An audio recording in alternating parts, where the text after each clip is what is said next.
हाय होए होए हाय हाय। इतना गुरूर कॉपी सॉन्ग बनाने में अच्छा नहीं मेरे दोस्त। मैंने अक्सर क्रेडिट देने वालों से ज़्यादा कॉपीराइट स्ट्राइक देने वाले देखे हैं। আপনারা ভাবছেন আমি কথাটা কেন বলছি, তো আসুন আপনাদেরকে এক ঝলক কিছু দেখিয়ে দিই। यार की कर रहे हैं आप उस्ताद। ओहो जज्बाती বাদবাদী সঙ্গের সিঙ্গার চাহাত ফাতে আলী খান এখন বাদবাদী সং থেকে সোজা কাদাকাদিতে চলে এসেছেন। তো তার এই কাদাকাদি করার কারণটা কি আপনারা হয়তো অনেকেই জানেন, অনেকে হয়তো জানেন না। তো ভিডিওটা শেষ পর্যন্ত দেখেন, বুঝতে পারবেন। চাহাত ফাতে আলী খানের সংস বাদবাদী, এটা প্রথমত ইনস্টাগ্রাম রিল থেকে বেশি ভাইরাল হয় এবং পুরো ইন্ডিয়া, পাকিস্তান, বাংলাদেশে বেশিরভাগ জায়গায় সেটা ছড়িয়ে পড়ে এবং তার ভিউস 28 মিলিয়ন পর্যন্ত চলে গিয়েছিল। ইউটিউব এই ভিডিওটিকে ডিলিট করে দিয়েছে। এই ভিডিওটিকে ডিলিট করে দেওয়ার ফলে চাহাত ফাতে আলী খান এইভাবে এখন কান্না করছে। তো এই ভিডিওটা ডিলিট করার কারণ কি আপনাদেরকে সম্পূর্ণ ডিটেলসে জানাবো, কারণ এরকম ভুল বা এরকম যেন আপনাদের সাথেও না হয়। আপনারা অনেকেই কন্টেন্ট ক্রিয়েটর থাকেন, তো আপনাদের ক্ষেত্রেও যেন এরকমটা না হয়, এটা হওয়ার আগে আপনারা যেন সতর্ক হয়ে যান, সেটাই আজকের এই ভিডিও বানানোর উদ্দেশ্য। আপনারা এই বাদবাদী সংটিকে আপনারা শুনেছেন হয়তো 2024-এ বাদবাদী গান, এই 2024-এ কিছুদিনের মধ্যে হয়তো কিছুদিন থেকে আপনারা হয়তো শুনছেন, কিন্তু এই গান রিলিজ হয়েছিল 1973-তে।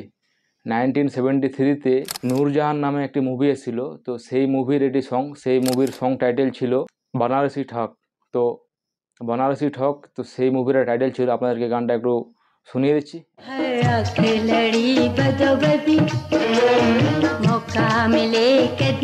তো আশা করি গানটা আপনারা দেখলেন, শুনলেন। তো এই মুভিটার যে লিরিক্স ছিল, সেই লিরিক্সটিকে শ্যাম কপি করে চাহাত ফাতে আলী খান বাদবাদী সং টাইটেল দিয়ে সেটা সে চালাতে চাইছিল।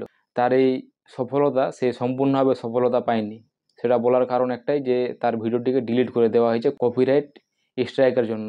যে মুভি ছিল নূরজাহান, সেই মুভিতে যেই টাইটেল ছিল বানারসি ঠক, তো সেই লিরিক্সের প্রডিউসার, ডিরেক্টর তারা এই চাহাত ফাতে আলী খানের বাদবাদী সঙ্গের উপর কপিরাইট স্ট্রাইক ক্লেম করেছিল। কপিরাইট স্ট্রাইক দেওয়ার কারণে সেই ভিডিওটা ডিলিট হয়ে গেছে। তো এটাই ছিল আজকের আমাদের কারণ। তো আপনারাও এটা থেকে কিছু জানতে পেরেছেন অবশ্যই, যে কারো সংস বা কারো ভিডিও কন্টেন্ট ডিরেক্ট উঠিয়ে পোস্ট করা। তো আপনারা যদি ভাবেন যে তার সংস কপি করে বা তার ভিডিও কপি করে তাকে আমি ক্রেডিট দিয়ে দিব, তার ফলে সে কপিরাইট স্ট্রাইক দিতে পারবে না, সেটা হলো ভুল ধারণা আপনাদের। আপনারা যতই ক্রেডিট দেন, তার রাইট আছে যে আপনাদেরকে সে কপিরাইট ক্লেম আপনাদের ভিডিও সংস এর মধ্যে দিতে পারে, কারণ সেটা আপনার কপি করা, তারা সেটা দিতে পারবে। তো আপনাদের ক্ষেত্রে যেন এই ভুলটি না হয়, সেই জন্য আজকের এই ভিডিওটা বানানোর উদ্দেশ্য ছিল। তো আশা করি আপনারা বুঝতে পেরেছেন। ভিডিওটি ভালো লাগলে লাইক করে দিবেন, চ্যানেল নতুন থাকলে চ্যানেলটিকে সাবস্ক্রাইব করে বেল আইকন বাটনে প্রেস করে দিন এরকম আরও ভিডিও পেতে। দেখা হবে আবার নেক্সট কোনো ভিডিও।